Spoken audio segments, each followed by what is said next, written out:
Today we're diving red slave here in Bonaire, and the dive site got the name from the little slave houses that you see here. Little houses. Back in the days the whole family used to live here. Fortunately those days are over and now it's just a beautiful dive site. It's really southern, almost heading towards the east, so sometimes you can have quite a current and yeah, it's a bit more advanced dive. So without further ado, let's dive into it. First of all, parking at Red Slave is super easy. You can park right where the entry is of the dive site. There are actually two entries to this dive site. This is one of them. I don't find a lot of difference between both of them. The other one is actually all on the other side to the right.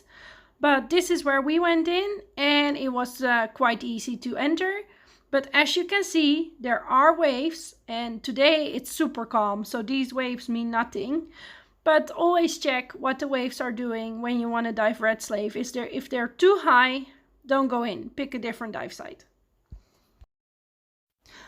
Once you're in the water, just wait for your buddies and then it is time to go diving.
Thank you for watching this video. If you enjoyed it, then make sure to subscribe right here on my YouTube channel. And if you like to see some more scuba diving videos, which I totally understand, then make sure to check them out here and here.